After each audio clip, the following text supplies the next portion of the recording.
This quick watercolor and pen tutorial will show you how to draw a mushroom and add vibrant colors in the background, leaving the mushroom just black and white. Mushrooms were my students' #1 favorite subject matter this past school year, so I thought, why not? Let me give it a try. If you love learning about art, hit that subscribe button so you never miss a tutorial. I'm using a tiny little piece of watercolor paper. I'm using my Prang watercolors, and I will be using blue artist tape to tape down my paper. This will help it not move, this will help it not warp, and I love a clean white outline with my watercolor paintings. It's one of my favorite parts of working with this material. I'll put the materials I use in my description box, but the cool thing about this is you can use almost anything. Any style of paint that you would like, any style of drawing, and you could even get out your markers or colored pencils. I like watercolor and pen. It's one of my favorite combinations in my personal art and illustrations. The next thing you need is something to draw. And again, I am picking a mushroom because I saw my students draw it all year long. And at first I was kind of like, okay. And then I really got into it and thought it was a really fun subject matter. Better than a smiley face, a heart, a yin yang, you know, the typical symbols you see when you're an art teacher. The style of mushroom is totally up to you, and in fact, draw whatever you want. It doesn't have to be a mushroom.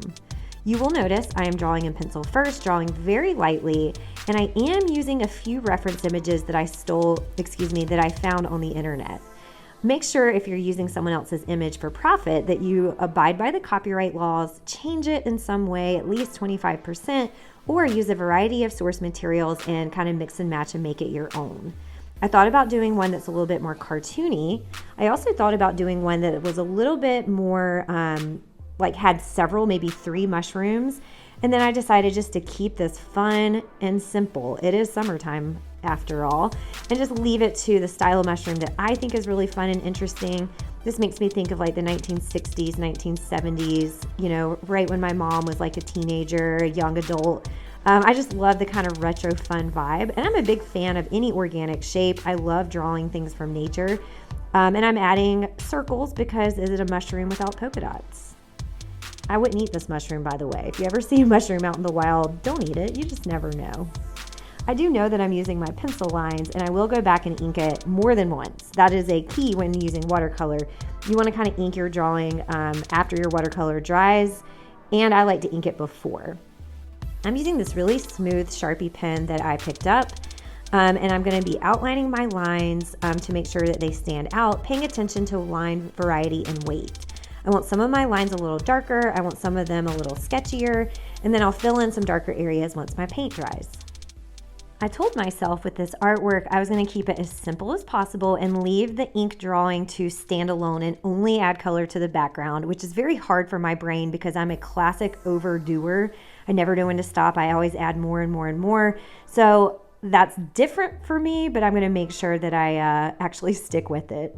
Now that I have my drawing outlined in black, and I will do this again, I'm going to just play around and have fun with the background. I'm going to start with this really pretty blue, and this is the Prang watercolor set that has 2 trays in it. I have several of these in my classroom, and they're really good for backgrounds, filling in large washes. I have a different set that I use at home, but in the classroom I have found these work really well for things like this. I add a little bit of water on my brush to spread out that paint, and it's already really fun. It's giving me tie-dye vibes. Again, thinking about my mom in the 60s and 70s. And I think I'm going to keep it to a cool color scheme, maybe end with pink or magenta. And now that I have tie-dye in my brain, it is a mushroom, I don't know. I'm going to kind of go with that, with the central color extending from the mushroom and kind of bleeding out. Not in a weird way, bleeding out, that's a weird way to put it, but bleeding out towards the edges. And again, I'm working really, really small. This is like smaller than a postcard, so you could play around. Ooh, look at that magenta getting its voice in there.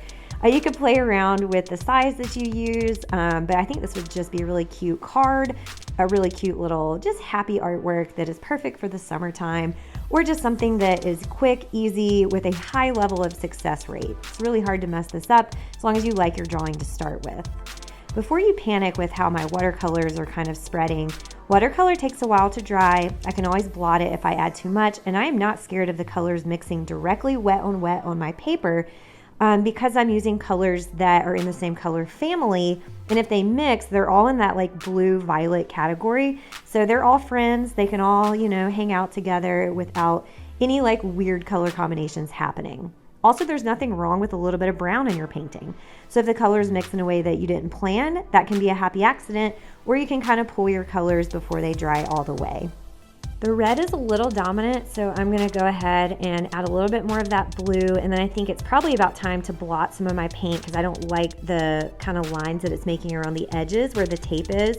Make sure your tape is very secure and you're using artist paint tape. Masking tape is a little too adhesive and it will pull your paper. So I'm blotting it with the paper towel. That's a fun texture too.